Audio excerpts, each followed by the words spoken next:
ڈھونڈ ڈھونڈ کے تھک جاؤ گے لیکن کبھی ایسا دوست تجھے نہیں ملے گا جو دوست بغیر عیب کے ہو۔ ہر بندے میں عیب ہیں، کسی میں غصہ زیادہ ہے، کسی میں تھوڑی بہت عیب ہیں۔ اب مولا فرماتے ہیں ایسی دوست کی تلاش میں نکلو کہ مجھے ایسا دوست چاہیے جس میں کوئی عیب ہو ہی۔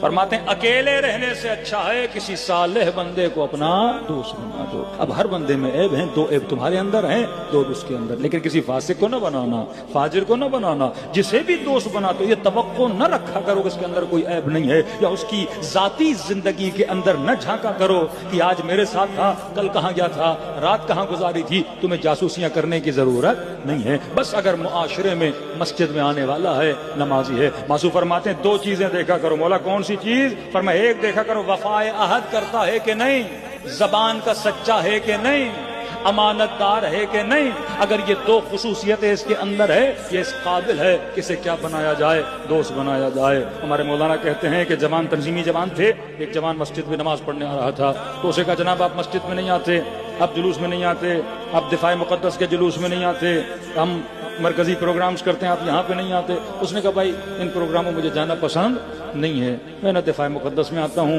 نہ دھرنوں میں آتا ہوں، نہ کیا کبھی کبھی نماز پڑھنے آتا ہوں۔ تو کہا کہ پھر کیا ہوا؟ ہم نے کہا بھائی اس کی ضرورت نہیں ہے، ایسا جوان ہماری محفل میں آ کے کیا کرے گا؟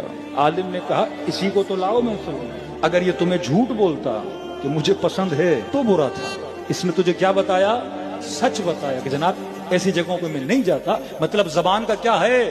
سچا ہے۔ اس بندے کو اس محفل میں لاؤ، پھر آہستہ آہستہ اس کے اندر دین کی محبت کو پیدا کرو۔ دین ایک دن میں کسی کو آپ دیندار نہیں بنا سکتے، آہستہ آہستہ بچوں کو محفل اہل بیت میں لایا جاتا ہے۔ وہاب قلبی بھی کرسچن تھا، کردار امام حسین سے حسینی بنا۔ جناب زہیر کو کتنی مرتبہ امام نے قاصد بھیجے، کتنی مرتبہ پیغامات بھیجے، لیکن آخری پیغام میں جناب زہیر بنا۔ تو ہر چیز کی ترکیب اہل بیت نے فرمائی ہے۔ فرمایا اگر تو اپنا تعلق اللہ کے ساتھ صحیح کرے، خدا تمہارا تعلق بندوں کے ساتھ صحیح کر دے گا۔ کہ میرے چھٹے امام جعفر صادق علیہ الصلوۃ والسلام